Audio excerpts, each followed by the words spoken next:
autumn rain fell hard across the Appalachian foothills of West Virginia, turning the narrow dirt roads into rivers of mud. October 2007 had been unusually wet, and the Hartwell family, Derek, his wife Melissa, and their two children, 9-year-old Emma and 6-year-old Lucas, had been looking forward to their weekend camping trip for months. They'd packed their silver Ford Explorer with sleeping bags, fishing rods, and enough supplies for 3 days in the Daniel Boone National Forest area just across the Kentucky border. Derek had grown up hiking these mountains with his father, and he wanted to pass that love of the wilderness on to his kids. Melissa had been hesitant. The forecast called for storms, but Derek assured her they'd be fine. They'd done this trip a dozen times before. They left their home in Huntington on Friday afternoon, October 12th, waving goodbye to Melissa's mother, who stood on the porch watching them drive away. It was the last time anyone would see them. Before we continue with what happened to the Hartwell family, I'd love to hear from you. Please subscribe to the channel and drop a comment letting us know where you're watching from. Your support means everything, and it helps us bring more stories like this to light. By Sunday evening, when the family hadn't returned and weren't answering their phones, Melissa's mother called the police. The initial response was measured. Adults had the right to extend their trips, and cell service in those mountains was notoriously unreliable. But by Monday morning, when Derek failed to show up for his job at the hardware distribution center and Melissa didn't drop the kids at school, alarm bells started ringing. The search began on Tuesday. Local sheriff's departments from both West Virginia and Kentucky coordinated efforts, sending teams into the sprawling forest where the family had planned to camp. They found the Explorer on Wednesday afternoon, parked at a trailhead about 40 miles south of the main highway. The vehicle was locked, and everything inside appeared untouched. The camping gear still neatly packed in the back. Melissa's purse tucked under the passenger seat with her wallet and ID inside. Derek's phone wedged in the cup holder with a dead battery. But there was no sign of the family themselves. Search and rescue teams combed the surrounding wilderness for 2 weeks. Helicopters with thermal imaging flew grid patterns over the dense canopy. Volunteers from 3 counties formed lines and walked through the underbrush, calling the family's names until their voices went hoarse. Bloodhounds picked up scents that led nowhere, circling back to the parking area as if the family had simply vanished into thin air. The investigation turned up more questions than answers. The campsite they'd reserved, a spot Derek had marked on a physical map found in the glove compartment, showed no signs of recent use. No tent had been pitched, no fire built, no disturbed earth where stakes might have been driven. It was as if they'd parked the car and disappeared before even beginning their trip. Melissa's mother, Patricia Brennan, became the face of the search in those early weeks. She appeared on local news stations, her eyes red-rimmed and pleading, holding up school photos of Emma and Lucas. She described Derek as a devoted father, an experienced outdoorsman who would never put his family in danger. She talked about Melissa's infectious laugh, about how Emma was learning to play violin, about how Lucas had just lost his first tooth. The FBI got involved after the first month, treating it as a potential abduction. They investigated Derek's background, his finances, his relationships. They looked into Melissa's life, her job as a nurse at the regional medical center, her friends, her routine. They found nothing suspicious, no debts, no affairs, no enemies, no reason for anyone to harm them or for them to disappear voluntarily. Theories proliferated in the absence of facts.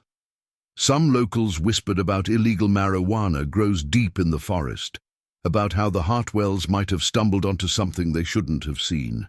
Others suggested a tragic accident, a fall, a drowning in one of the swift creeks swollen with October rain, 4 bodies swept away and hidden by the unforgiving terrain. A few darker voices mentioned the old stories about these mountains, about people who went into the woods and never came back, though most dismissed such talk as superstitious nonsense. By Christmas 2007, the active search had been called off. The case remained open, but the daily helicopter flights stopped. The volunteer search parties disbanded. The news crews moved on to other stories. Patricia kept the case alive however she could, organizing annual searches on the anniversary of the disappearance, maintaining a Facebook page, keeping in touch with the detective assigned to the cold case unit. Years passed. Emma would have graduated high school in 2016, would have been thinking about college. Lucas would have been a teenager, probably playing sports, maybe learning to drive. Patricia aged rapidly, the stress and grief etching deep lines in her face. She never moved from the house in Huntington, keeping the children's rooms exactly as they'd left them, maintaining a vigil that sometimes felt like all she had left. The case file gathered dust. New detectives rotated through, each reviewing the evidence, finding nothing their predecessors had missed. The photos of the abandoned explorer, the statements from the initial search, the FBI's investigative reports, all led nowhere. The Hartwell family had become one more tragic statistic, one more unsolved disappearance in a vast wilderness that had claimed countless others over the centuries. By 2023, most people had forgotten about the Hartwells. The Facebook page Patricia maintained had fewer and fewer followers. The annual searches drew smaller crowds each year. Even Patricia, now 73 and in declining health, had begun to accept that she would likely die without ever knowing what happened to her daughter and grandchildren. Then came September 2023, and everything changed. Marcus Webb was a freelance drone photographer who specialized in aerial footage for real estate companies and tourism boards. He'd built a successful business capturing stunning views of mountain properties, scenic overlooks, and wilderness areas across Kentucky and West Virginia. His equipment was top of the line, a commercial-grade drone with a 4K camera and a flight time of nearly 40 minutes per battery. He'd been hired by a regional tourism consortium to capture footage for a promotional video highlighting the beauty of the Appalachian region. His assignment took him deep into the forest, to areas few people visited anymore, old logging roads that had been reclaimed by nature and mountain ridges that offered panoramic views. On September 14th, Marcus was flying his drone over a particularly remote section of the forest, about 6 miles from where the Hartwell's Explorer had been found 16 years earlier.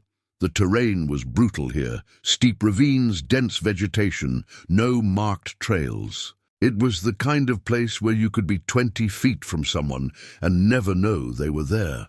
Marcus was reviewing his footage in real time on his controller's screen, making sure he was getting usable shots, when something caught his eye.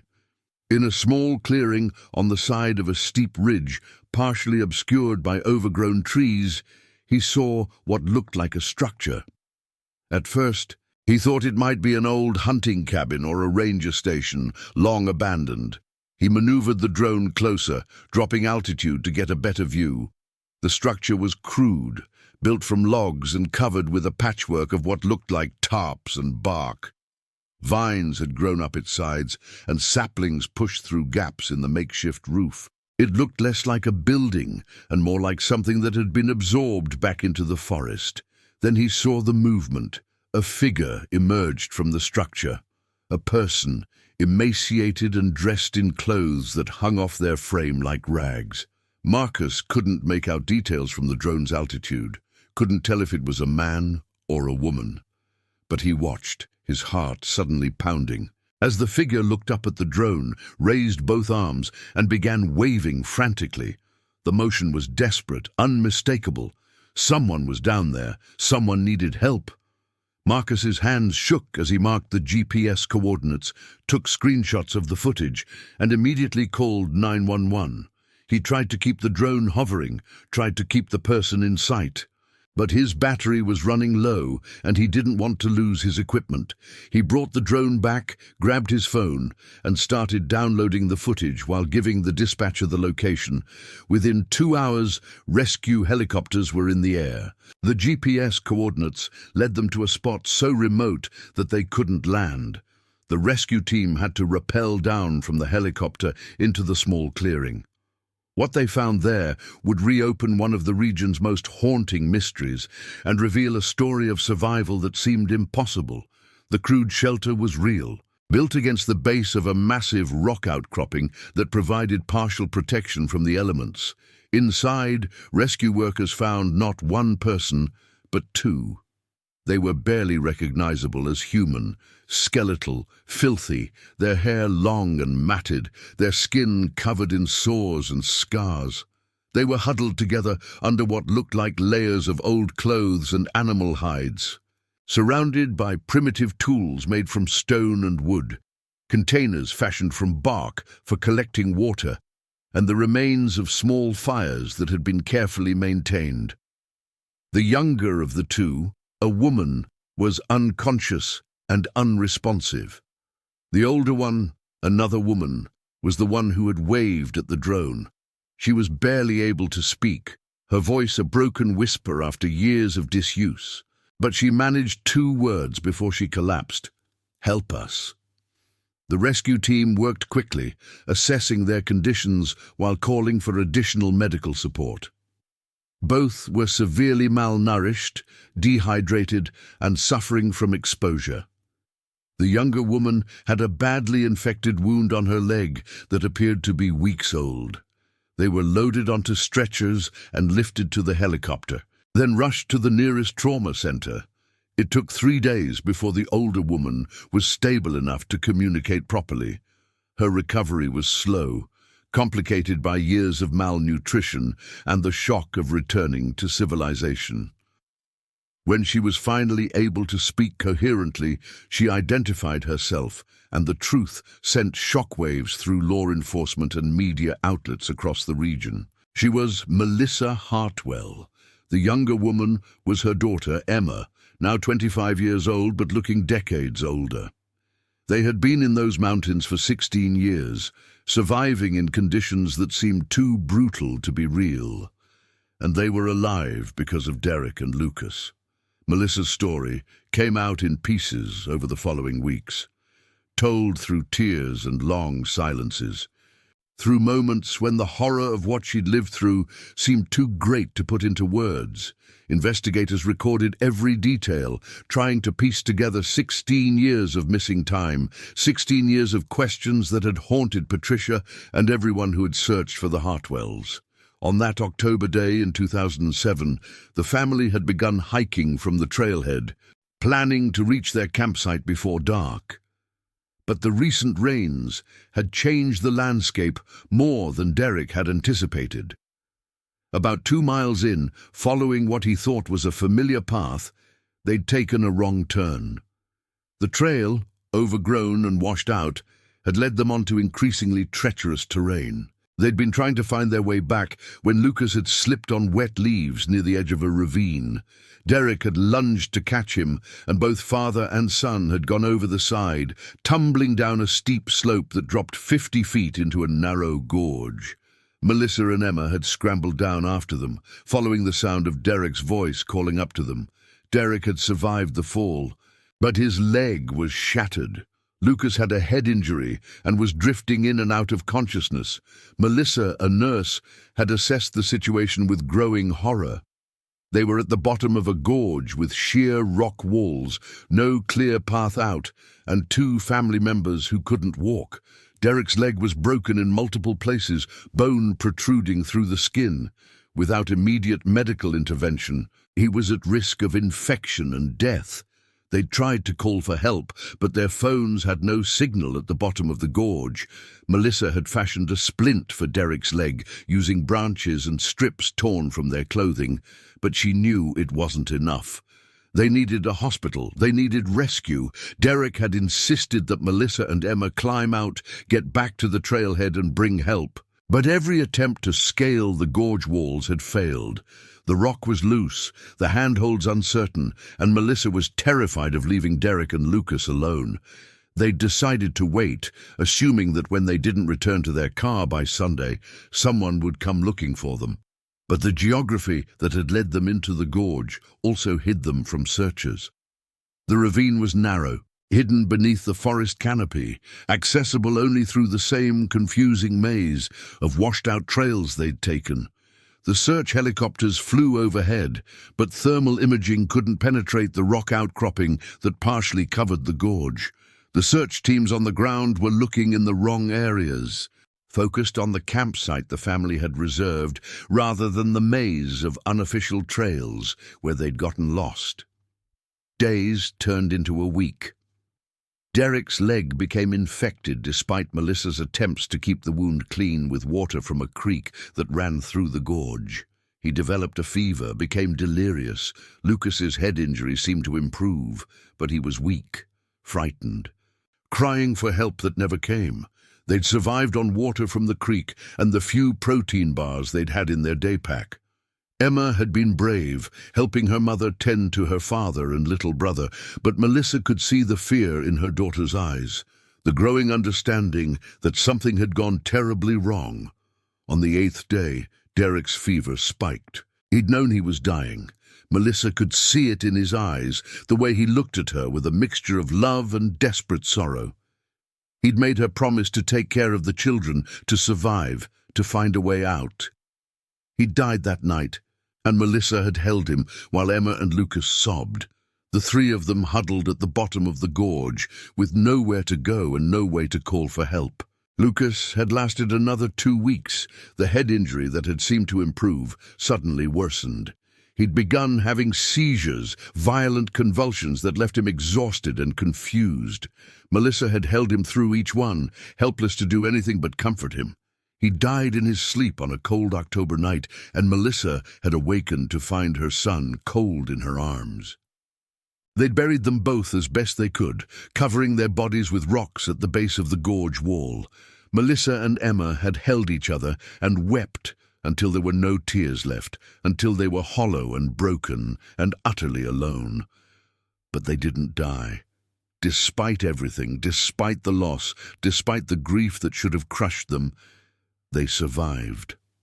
Melissa had made a promise to Derek, and she intended to keep it. She would get Emma out. She would get her daughter home. The gorge became their prison and their refuge. Over the following months, they learned to survive in ways Melissa had never imagined possible. They caught fish in the creek using a makeshift net fashioned from strands of fabric. They found edible plants, dandelions, wild onions, blackberries in summer. They discovered that certain roots, when boiled, could sustain them. They learned to start fires using friction, a skill Derek had once demonstrated on a camping trip that now felt like it had happened in another lifetime. They'd built the shelter against the rock outcropping, using fallen branches and anything else they could find.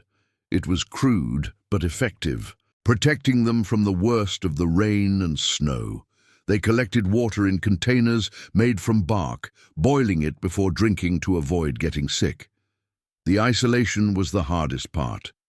Days would pass without them speaking, conserving their energy, existing in a shared silence that was equal parts companionship and despair. Emma grew up in that gorge, transforming from a child into a young woman under the most brutal circumstances imaginable. Melissa watched her daughter's childhood slip away, replaced by a haunted resilience that broke her heart. They'd tried to escape countless times over the years. They'd attempted to climb out of the gorge, to find a path through the maze of ravines and ridges that surrounded them. But each attempt ended in failure. The terrain was too difficult, and they were too weak from malnutrition to make the sustained effort required. Several times they'd gotten out of the immediate gorge, only to become lost in the surrounding forest, eventually giving up and returning to the shelter that had become their home. They'd heard search helicopters that first year, had tried to signal them by waving and shouting, but they were too hidden, too deep in the terrain to be seen. Eventually, the helicopters stopped coming. Eventually, they accepted that no one was looking for them anymore. The years blurred together. Summers when they could gather more food, when the fish were plentiful and the berries ripe. Winters when they huddled in the shelter, burning through their carefully hoarded firewood, surviving on stored roots and whatever they could catch. Emma had stopped celebrating birthdays after the first few years. What was the point? Who were they celebrating for? In 2015, Emma had become seriously ill with what Melissa suspected was pneumonia. For weeks, she'd hovered near death, her fever raging, while Melissa tried everything she could think of. Willow bark tea for the fever, steam from boiling water to ease her breathing. Melissa had prayed more in those weeks than she had in her entire life, bargaining with a God she wasn't sure was listening. Emma had survived, but the illness had left her weakened, more vulnerable. By 2020, they'd been in the gorge for 13 years. Melissa had stopped counting the days. Time had become meaningless, marked only by the seasons and the gradual decay of their bodies.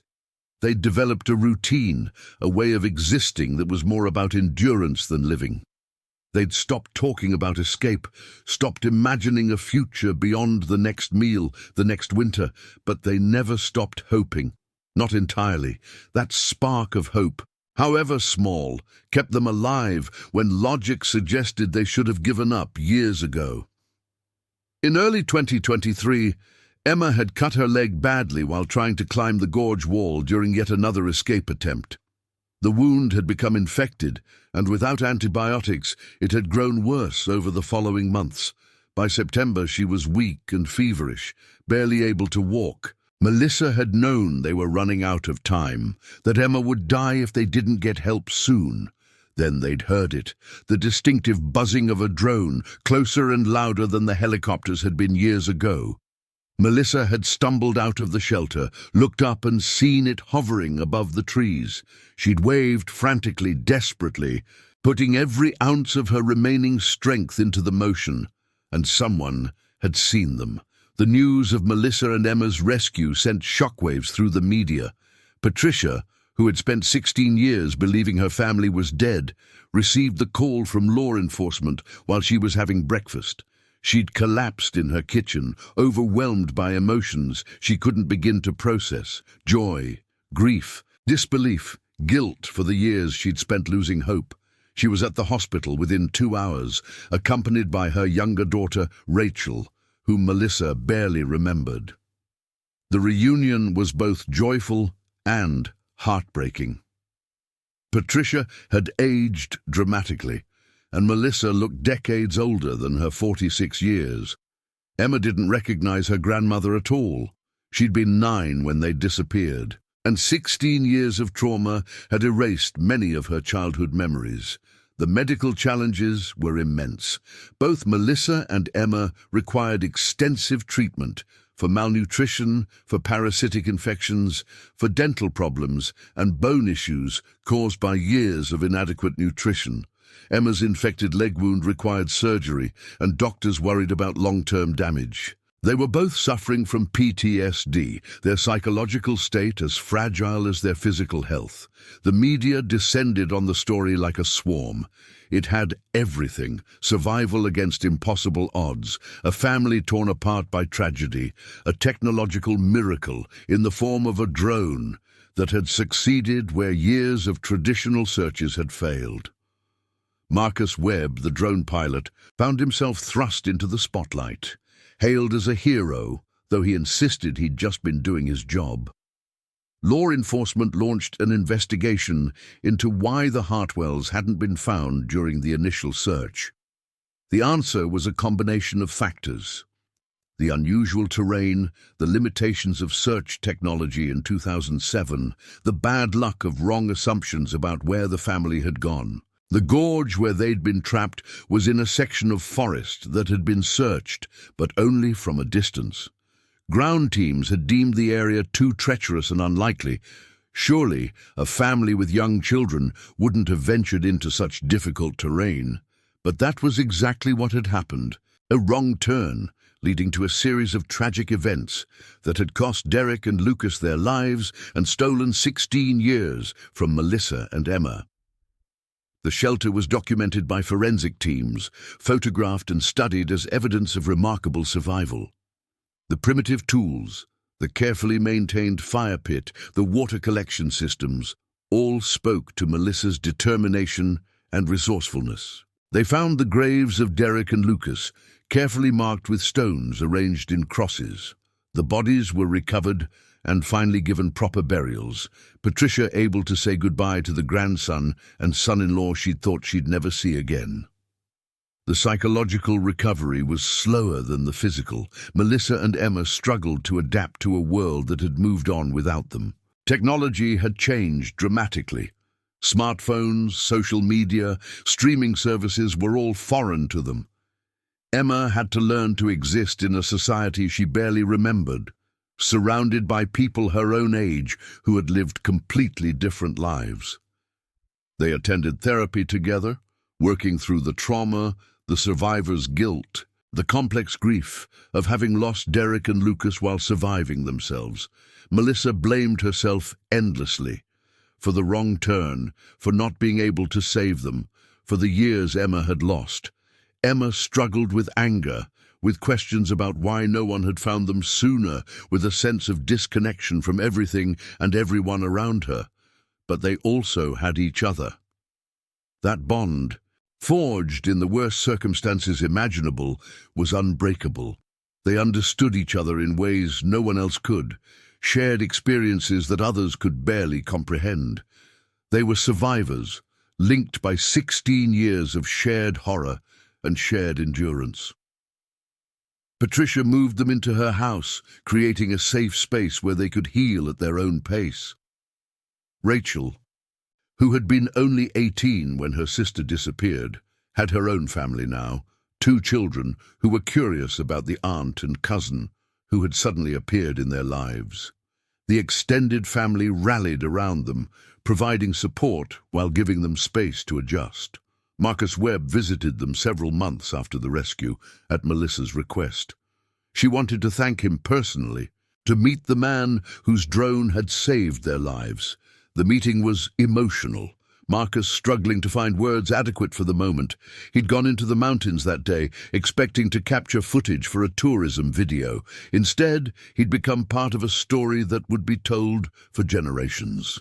By spring 2024, Melissa and Emma were strong enough to return to the forest, accompanied by Patricia, law enforcement, and a trauma counselor. They wanted to see the gorge one more time, to say goodbye to Derek and Lucas at the place where they'd been buried for so long. It was a pilgrimage, a way of acknowledging what had happened and finding a path toward closure. Standing at the edge of the gorge, looking down at the terrain that had been their prison for 16 years, Melissa felt a complex mixture of emotions: grief, anger, relief, and something that might have been gratitude. She'd survived. She'd kept her daughter alive. Against odds that should have been insurmountable, they'd endured. Emma stood beside her mother, silent tears streaming down her face. She'd lost her childhood in that gorge, lost her father and brother, lost years that could never be reclaimed. But she'd also gained a strength she never would have imagined possible, a resilience that defined her now. They laid flowers at the site where Derek and Lucas had been found, said prayers, shared memories. Patricia spoke about the grandson she'd barely known, about the son-in-law who had been a good man and a devoted father. They cried together, held each other, and began the slow process of healing. The story of the Hartwells' survival became a symbol of hope for families of other missing persons. Patricia began working with search and rescue organizations, advocating for the use of drone technology in wilderness searches. Marcus started donating his services to search efforts, using his equipment to look for others who might be lost and waiting to be found. Melissa and Emma continued their recovery, taking small steps toward rebuilding their lives. Emma enrolled in GED classes, working toward the high school diploma she'd never earned. Melissa struggled with the idea of returning to nursing. Could she go back to a job that reminded her of the medical knowledge she'd been unable to use to save her husband and son? But they persevered. They attended family dinners, celebrated holidays, gradually reconnected with the world they'd been torn from. Emma made friends, cautiously, with people who knew her story but tried not to define her by it. Melissa started volunteering at a survivor support group, finding purpose in helping others who had endured trauma. In October 2024, 17 years after the Hartwells had disappeared into the forest, the family held a memorial service for Derek and Lucas. It was held at a small church in Huntington, attended by friends, family, and dozens of people who had participated in the original search. Melissa spoke about her husband's love of the mountains, about his devotion to his family, about the final promise he'd made her keep. Emma talked about her little brother, about the games they used to play, about the 6-year-old boy who had been brave until the very end. It was a goodbye, finally, after years of waiting. It was closure, as much as closure was possible for something so traumatic. It was acknowledgement that Derek and Lucas had been real, had been loved, and were gone. But it was also a celebration of survival. Melissa and Emma had endured the unendurable. They'd survived 16 years in wilderness conditions that should have killed them. They'd maintained hope when hope seemed pointless, and that hope had ultimately saved them. The drone footage that Marcus had captured, the video of Melissa waving desperately at the camera, became one of the most viewed videos online, a testament to the power of modern technology and human perseverance. But for Melissa and Emma, it represented something more. It was the moment their nightmare had finally ended, the moment they'd been given back their lives. As they moved forward into an uncertain future, they carried with them the lessons of those 16 years, the importance of family, the strength of human resilience, the value of never giving up. They'd been lost, but they'd been found. They'd been broken, but they were healing. They'd survived, and in surviving, they'd proven that even in the darkest circumstances, hope could prevail. The mountains that had taken so much from them no longer held power over their lives. They were free finally to live again,